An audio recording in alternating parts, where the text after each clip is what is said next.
Olá, meu nome é Geraldo Saviano da Silva e eu gostaria de lhes falar sobre os meus 3 maiores erros da minha advocacia profissional.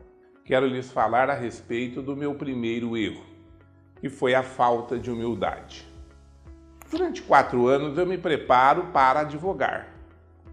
Li inúmeros tomos a respeito do direito.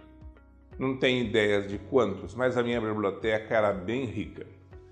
Quando me julguei preparado, procurei um ambiente, negociei um escritório e comecei a advogar. Eu tinha certeza que eu estava pronto. O meu primeiro cliente entra no meu escritório e me traz uma ação muito simples. É um acidente de trânsito.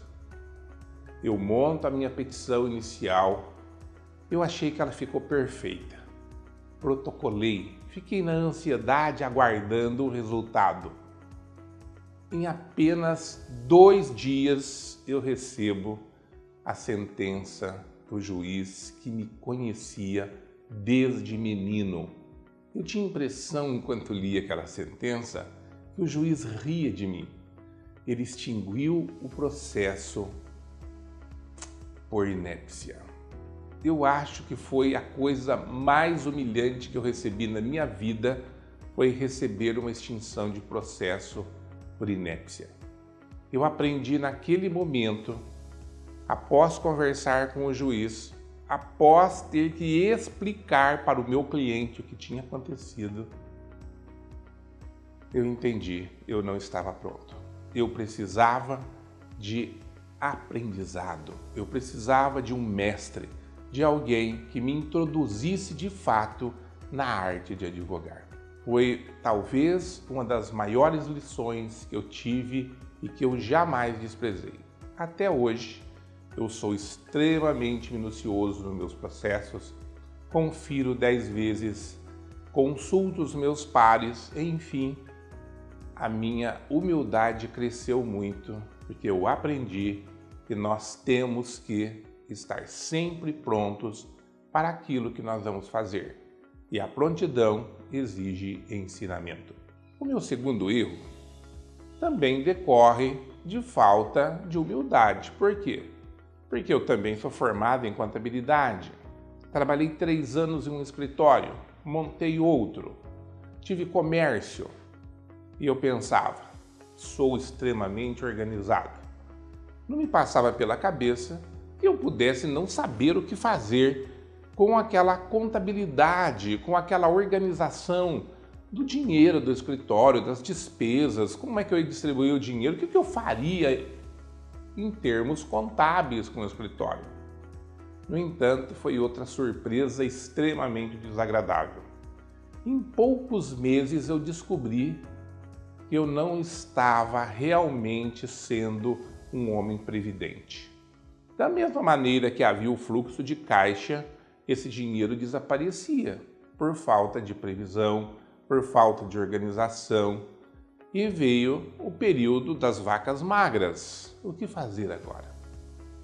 Esta foi outra lição dura. Também precisei recorrer a novos aprendizados, consultar outros colegas.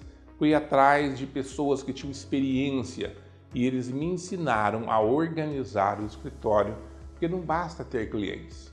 É necessário também ter uma organização interna, uma previsão de futuro que faz o nosso gerenciamento e a nossa capacidade de resistência dentro da profissão.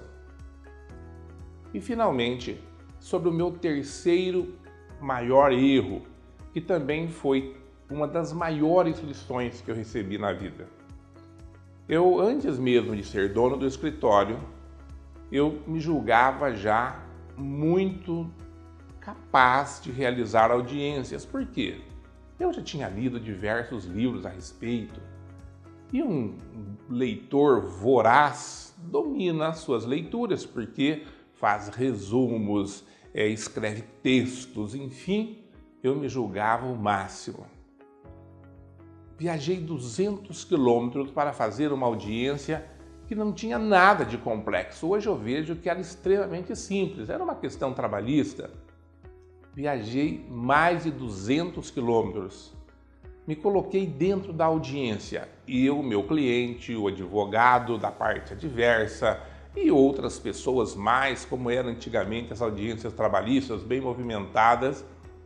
E num dado momento o juiz me dá a voz. Naquele momento eu paralisei. Por quê? Porque haviam aflorado questões que eu não tinha pensado que poderiam eclodir dentro da audiência. Eu não sabia o que fazer. E o juiz ficou me olhando e eu não falava nada. E eu tremia, eu suava e não saía nada. Por quê? Porque eu não havia me preparado para aquela audiência.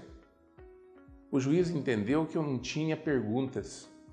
Foi um alívio para mim a hora que ele falou: vou encerrar a audiência. Eu levantei mal. Fui me explicar com o cliente, não sabia o que dizer, fui para casa e a partir daquele momento eu passei a entender que eu precisava novamente de mestres e fui consultar os meus colegas mais experientes. Eu aprendi então que eu precisava saber como analisar um processo. O que eu preciso saber do processo para fazer uma boa audiência? Quais são as perguntas chaves? O que eu tenho que ter pronto dentro de mim mesmo para dar uma resposta naquele momento da audiência que fará toda a diferença e poderá determinar o êxito ou o fracasso naquele processo. Para resumir essas lições, eu posso lhe dizer: eu errei muito mais em outras circunstâncias, vieram outras situações que me surpreenderam, mas nunca mais eu fui pego completamente de surpresa. Por isso eu lhe digo, se prepare. A preparação é fundamental. Estude, faça cursos, esteja pronto. Aí estará o seu êxito e poderá determinar o seu sucesso na advocacia.